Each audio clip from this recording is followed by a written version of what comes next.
Hello everyone. We are now starting with our second plenary presentation for today, our second day of the Post-Humanity Conference. I have a great pleasure and really delighted to present our plenary lecturer, Nuria Sánchez, who is a senior lecturer at the University Complutense of Madrid from 2000. She has a PhD in philosophy, and she also prepares her PhD in classical philosophy at the same university.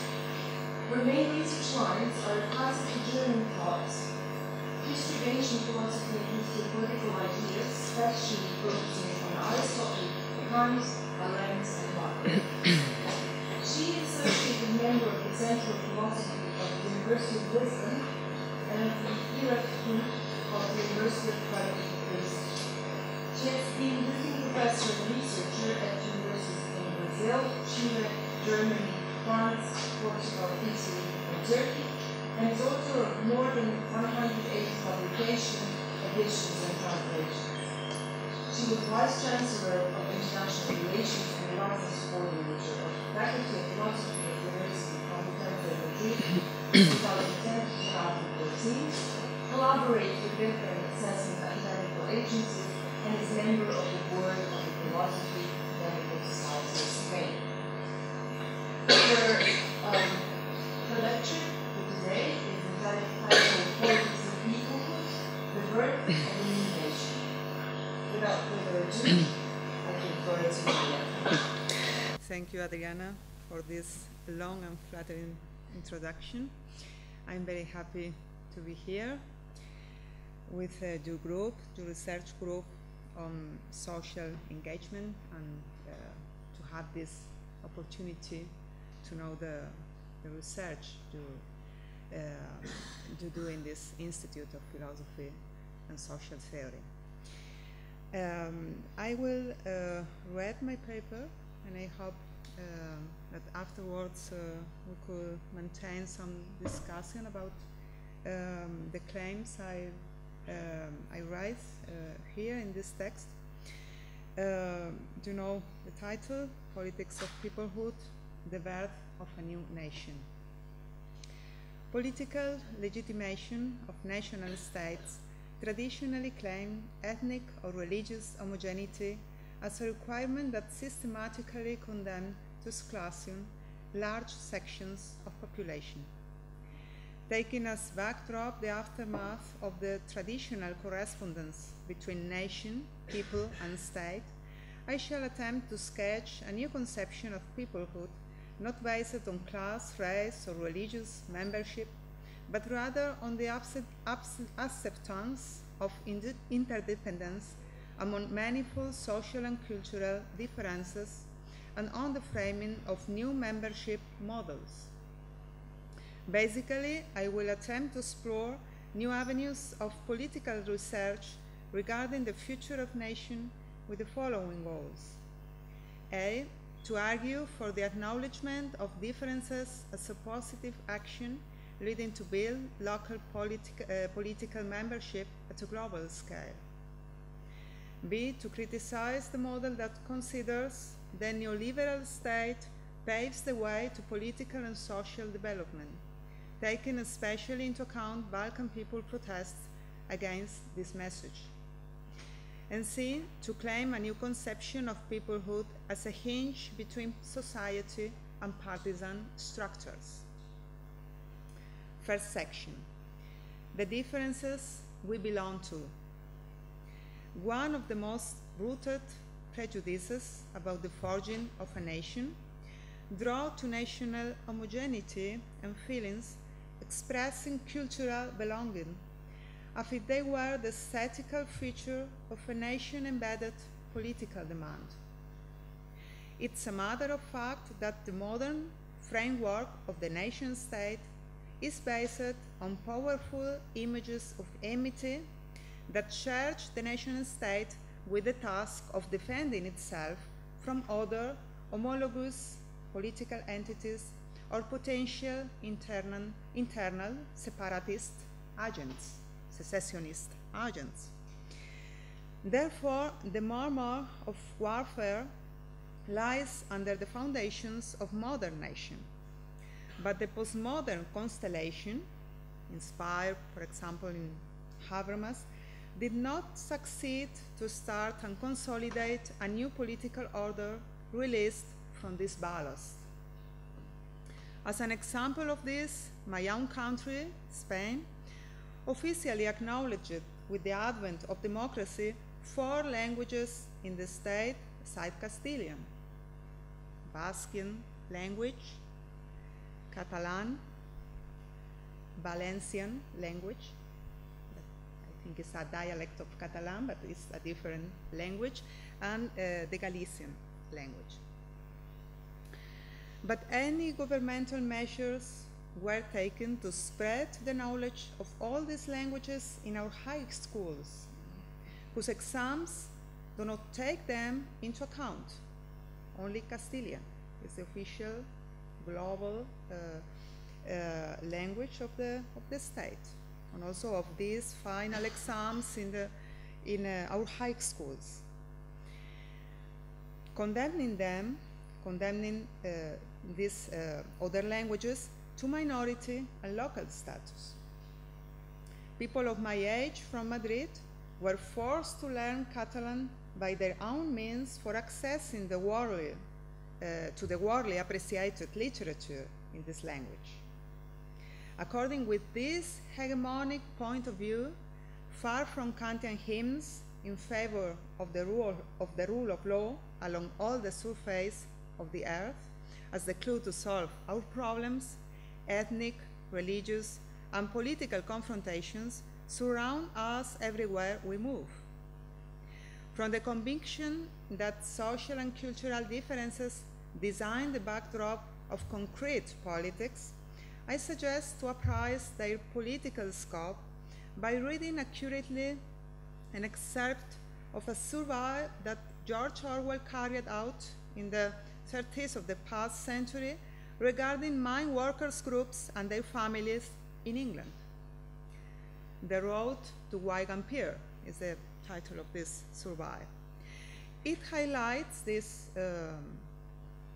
report of Orwell, highlights that heterogeneous uses adopted by the members of different social layers should not hinder them to give birth to common political protest.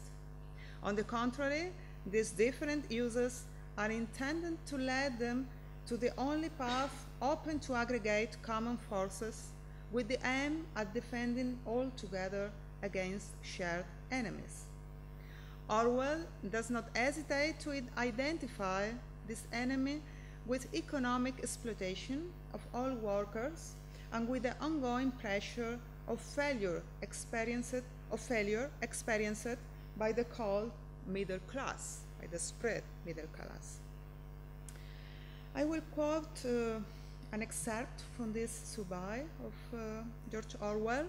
What Orwell states: economically, I am in the same boat with the miner, the navy, and the farmhand.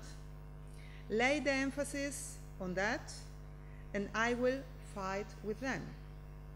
Culturally, I am different from the miner, the navy, and the farmhand. Lay the emphasis on that, and you may arm me against them. End of the quotation. Here we have an example of political union stemming from the acknowledgement of multiple related demands.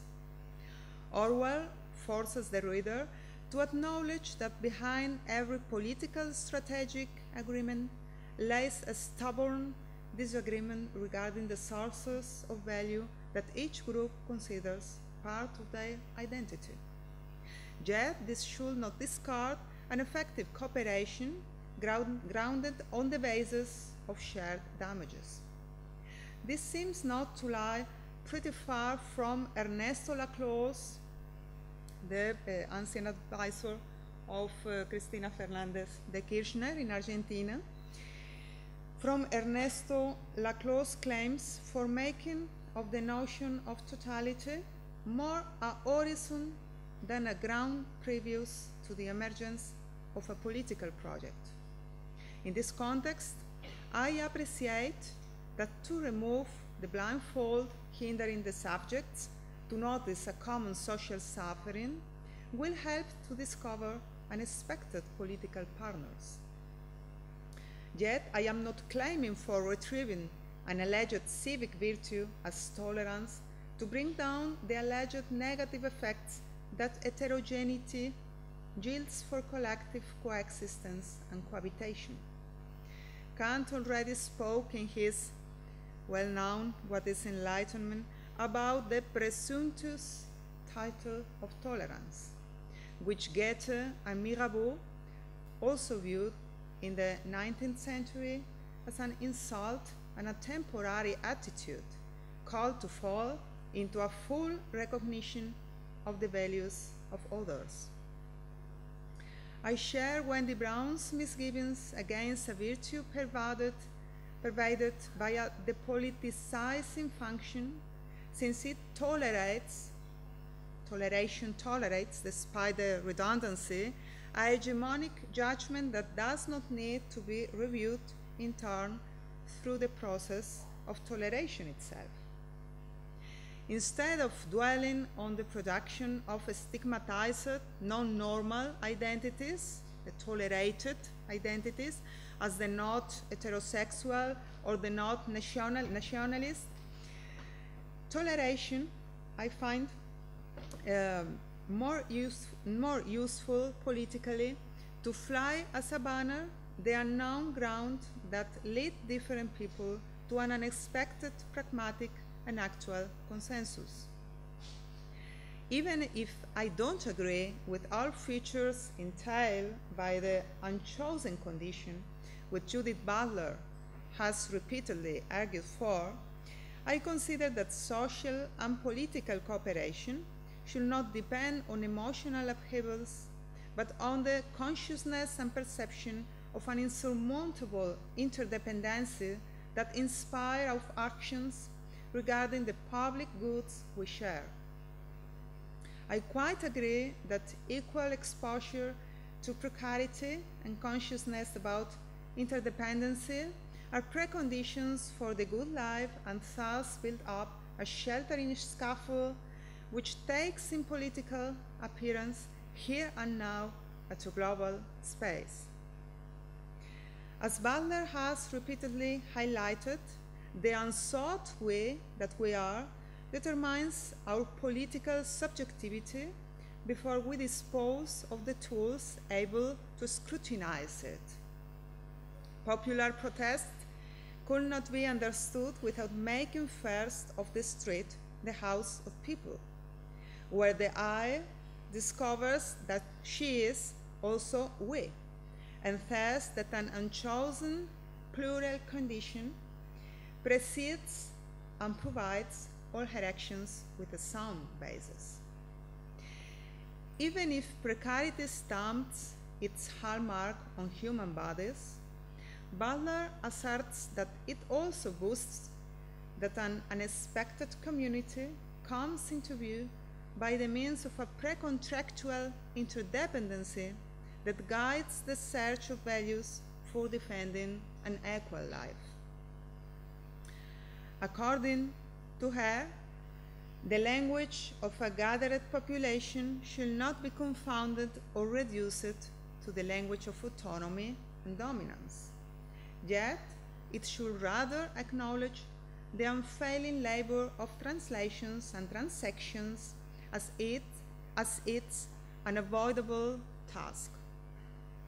Thus, the discussion about the aesthetics of the derniers, formed by protesting assembly, allows drawing as conclusion that the struggle for recognition is always a contingent feature that should take distance from the constraints of an identitarian project and redistribute the terms seized by the dominant discourse. An interesting point here will hint to the borders of translation itself, that is, to the limits of benefits stemming from the making of mutual comprehension a sacred social value.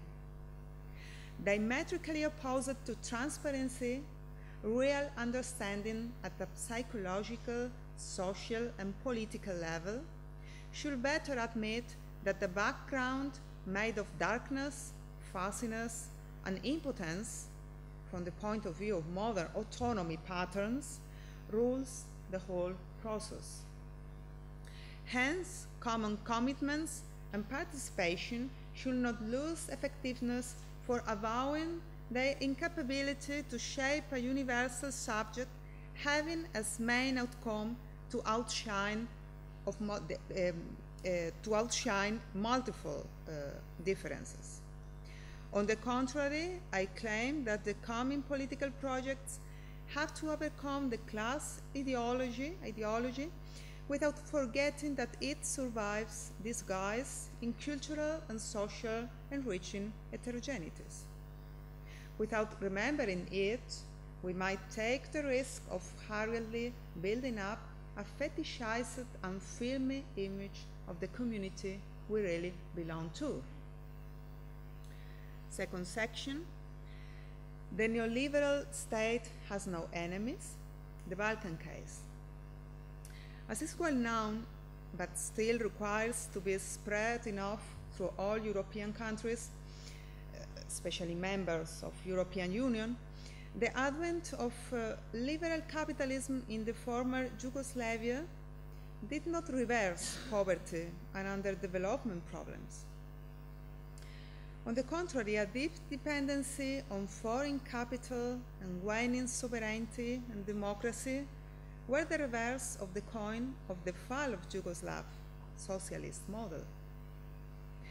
This paradoxical phenomenon deserves to receive an accurate analysis, which will also unfold the internal incoherences of European Union political patterns and of the blames spread by the International Monetary Fund regarding the long crisis of most post-Yugoslavian states.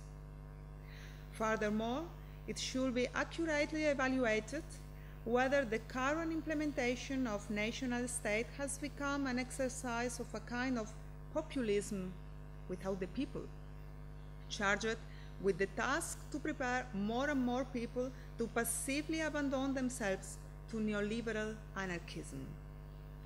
In this context, I quite sympathize with positions appealing to shape a Balkan federation, an ancient model even exalted by the conservative Hannah Arendt, strong enough to free the region from external dependency and to exorcise the ghost of ancient Serbian hegemony, maximizing the welfare of its citizens and making them witness their own political emancipation. To give a clear example about the changes that it will entail, that this formula could entail, to nationalize banks and industry and to give back economic control to producers and local communities might grant regional governments the power to even internal inequalities and to foster development, a horizon currently discarded by the diligent advisors of the Troika. Andrea Sipkovic coined this path as the purpose to make a transition from the transition. That is, to take a critical distance from the narration used to approach the difficulties to develop showed by countries in this region. The engagement of heterogeneous actors appears as a key point for overcoming a post-communist regime stage that did hinder, since the 90s, any serious attempt to establish and make run a real state of right, far from remaining dead letter. I would like to quote a passage from Igor Stix and Sreko Horvat in their book recently published by Berso, where they say at the in Polity, where they say that they claim the use of the war regime to describe the situation, the effects of this transition ideology in West Balkans, especially in West Balkans. They say, in order to understand the post-communist eternal transitional predicament, and especially the current political and economic situation in the Balkans, we suggest that one has to go beyond the analysis of the state, its failures and weaknesses, and engage with the concept of regime.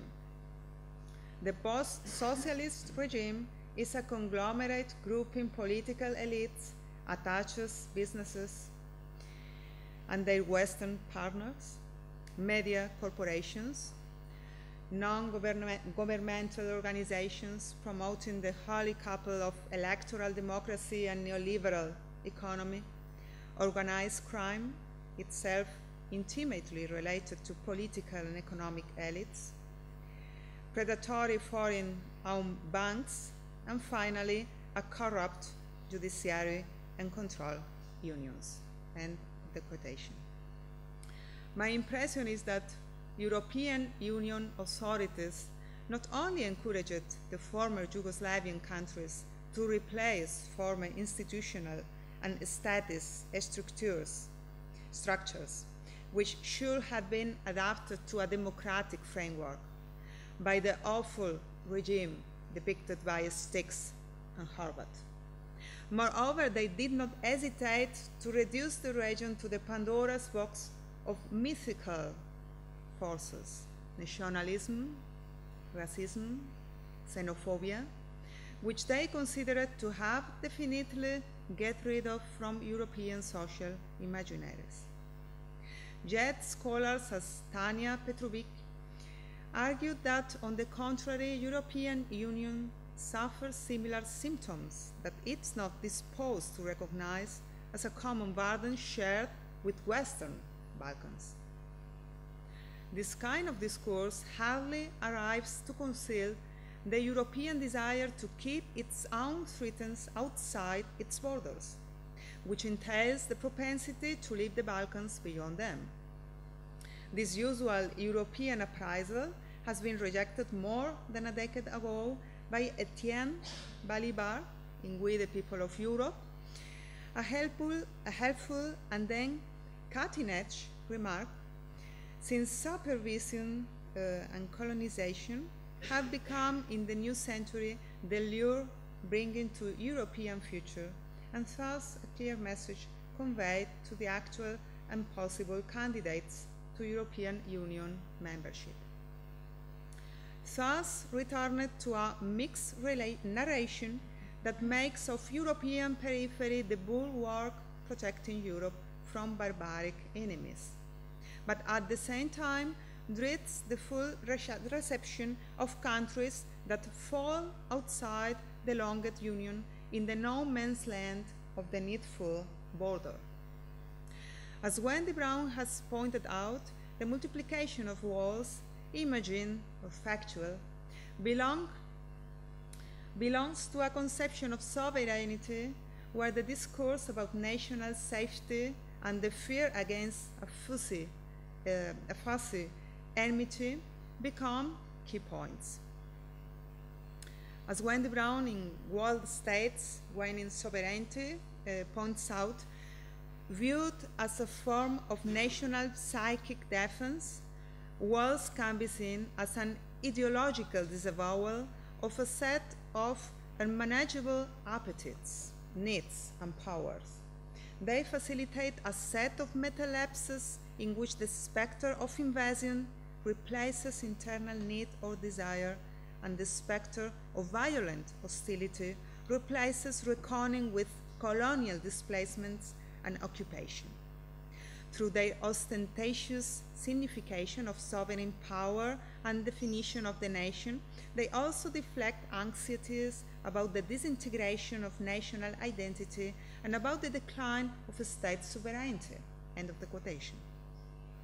The fairy tales of transition, whose aftermath Balkan people feel since the 90s in their lives, became a mainstream narrative in Eastern Europe purposing to leave out of the political market alternative paths to access the European Union. This narrative needed to reduce the view over the region to a place requiring permanent external support and supervision to get completely pacified and to get acquainted with democratic patterns.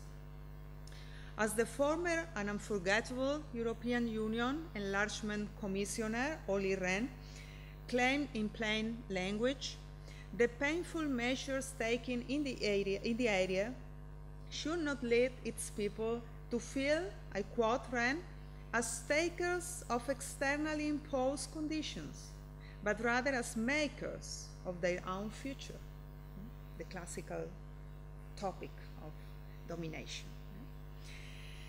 In this context, the regulation, unfettered markets, cuts of social spending and similar measures appeared in Balkan public space as the most promising toolbox against the burden of ethnic and nationalist conflicts.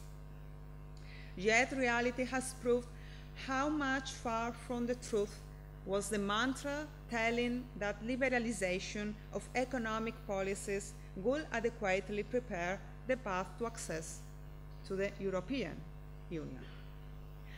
Actually, high unemployment, widespread corruption, and low levels of trust in political class depress a society that feels betrayed and heavily disappointed by the promises of a monitored transition.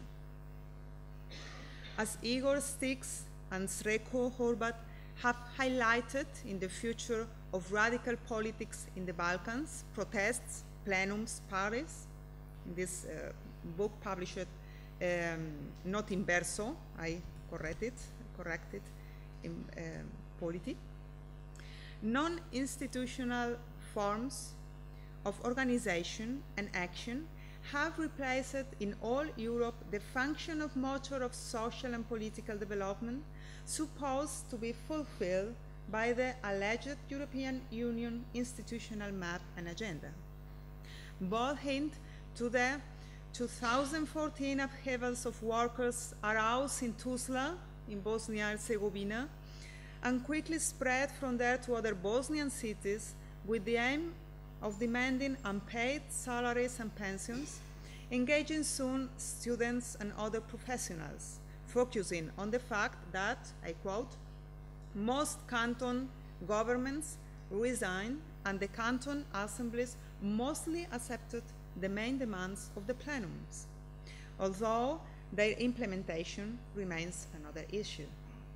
After long deliberations open to all citizens, almost uniformly, although with some regional variety, they demanded the revision of privatizations, an end to politicians' excessive benefits, and the formation of the new state level and local governments made up of people with proven expertise and no record of corruption. End of quotation. The plenum movement in Bosnia proved that spontaneous assemblies of a disappointed citizenship proved to be more effective to articulate popular demands and retrieve democratic control over people's lives than the bulk of measures recommended by European Union advisors. Moreover, the multi-level belonging of participants in such social phenomena deeply collided with the purposes of ethno-nationalist political elites, since they also prove that economic precarity might bring about the firmest social cohesion. Naturally, the plenums could not last forever, and they disbanded, as the most common political experience would have predicted. Yet, they lasted long enough to redefine the public sphere and to influence on the schedule and supervised agenda devoted to the region, fulfilling the role that in the Enlightenment time Kant assigned to the historical sign in the conflict of the faculties, that is, a token capable to prove that history might evolve to more hopeful horizons.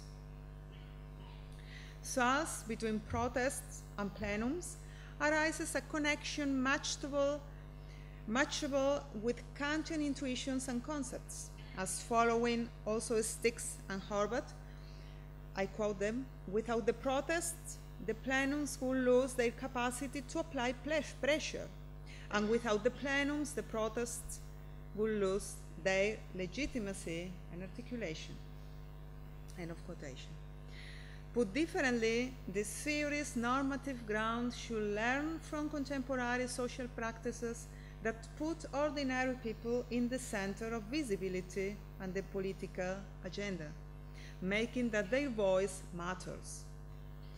Yet, as Michael White, one of the founders of the Occupy movement, stressed apropos, people get burned out, so that political forces aiming at getting the power ought to sing the unavoidable carpe diem.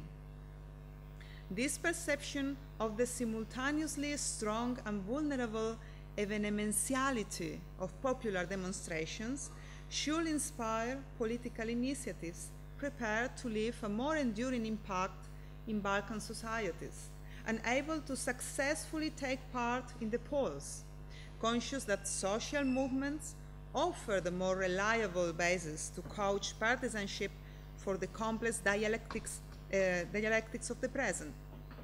Taking into account these examples of Balkan social movements, I shall devote the last section to the intersections between partisanship and peoplehood, a subject that Lea Aipi, she's Albanese from origin, Aipi, yes, accurately dissected in last year's. Third section, the state after the neoliberal collapse of nation, the politics of peoplehood. As Judith Butler pointed out in her visit last year to the Institute of Philosophy and Social Theory of Belgrade, it will be useful to remind in political theory that, I quote a sentence that is published in your journal, the Institute, Philosophy and Society, that the sovereign is not necessarily a figure of indivisible unity or a master figure. Sovereignty can be divisible, it can even be dispersed. This claim reminds to the politicians that aesthetics of appearance precedes the making of political agenda. It could be a good starting point for reframing pluralism, understood as a form of cohabiting in ways that force the subjects to acknowledge difference, but also make them feel committed to the obligatory cohabitation with others. According to Butler, without sovereignty, it's very hard to defend the very important concept of political self-determination that is needed for boosting decolonization and encouraging general political emancipation from external powers. But the sovereignty she is searching diverges from ancient modern patterns, as it moves from a constitutive unfreedom that reminds us the inability to choose with whom we cohabit the earth. I will claim that the transition from a model of politics controlled by an oligarchy of parties to a partisanship responsive to the requirements and demands of peoplehood occupies the center of the map of the new sovereignty that Europe is searching for. I'm not claiming that institutional structures ought to be replaced by continuous plenums, but rather that the lack of communication among institutions, parties, and society largely led to a political collapse in Europe. I agree with Rancière's remark about the need to let the appearances to rise their say, which confirms what I consider the key task of our time, especially in the European area. That is the integration of social movements criteria in the structures encompassing traditional partisanship. Actually, partisanship is a long-term activity, require endurance and constancy, but established parties organization obeys more to the powers that the constitutionalist Luigi Ferraioli from Bologna, called savage powers, than to their affiliated membership. I hold misgivings against the populist tendency to reduce a political party to a tool in search for hegemony, as I consider that such political agent party ought to aspire to influence and shape public opinion. In the words of a very stimulating article of Leah Ipey and Jonathan White about the new partisanship, the median voter, they say, if there is such a thing, is not what a party must chase, but what it must help to define. End of quotation. The hope they show in face of Corbyn Labour leadership and the attempted Corbexit suggests that a new politics of peoplehood is coming. A slew of symptoms confirm it decidedly. In a nutshell, traditional political structures will find much more difficulties to remain deaf before the voices of the street, which does not entail that spontaneity and common fight against a shared precarity might entirely replace the ancient political paths. Populist non-conservative movements fulfill the function of reminding to the states the tenets of a welfare society and the large list of tasks they have abandoned for managing more profitable goals. Besides this, I consider useful to stress the difference between right and left populism, since I claim that the core radical democracy is embedded on a deep emotional ambivalence. Briefly said, Laclau's floating signifier would easily admit both catchwords as clean institutions, safety, and ethnic nationalism. So that this wide range of mottos framing figures of the people should excite our curious reflection about the shortcomings of political movement just based on riots in the streets. This ambivalence also highlights that the real otherness of the neoliberal state is not democracy, which otherwise it views the neoliberal economy views as a reliable and pliable partner, but the Republican modern European tradition stemming from Kantian Enlightenment. This tradition shares with a specific reading of Marxism the conception of a state as the outcome of a long-term chain of demands and struggles among social classes, according to Poulansa's words. As Poulansa say, in State, Power and Socialism, a relationship of forces, or more precisely, the material condensation of such a relationship among classes and class fractions, such as this is expressed within the state in a necessarily specific form. End of quotation. Yet, according to this view, the state will not limit itself to become a mere mediator in class struggle, but it will also demand the enlargement of the belonging to citizenry beyond ethnic and nationalist requirements. Hence, we are tackling with a state encouraging to claim and make respect the goals of a cosmopolitanism for decolonized times at a local scale. The Republican tradition will not thus tolerate to see the public authority of the state reduced to one more agent encompassed by the global market, and it will rather boost that it gets autonomously involved in this all-pervading sphere of action to argue for the rights of people. If one understands for democracy a political system where everything is subjected to agreement, I have my doubts about the chances that a state ruled by right will have in the case to be forced to obtain the consensus of neoliberal powers, since either that goal will never arrive or it will arrive with heavy constraints. Conclusions. In this paper, I argued for revising rooted frames of the nation, that in my view yield no more evidences to solve the problems of our present. According to my claims, the only differences that should concern a state are related with social and economic inequalities, but not at all stem from the fact that people speak different languages or practice different religions. On the contrary, ethnic and religious conflicts might become the best disarray to head off people from where the real problems are.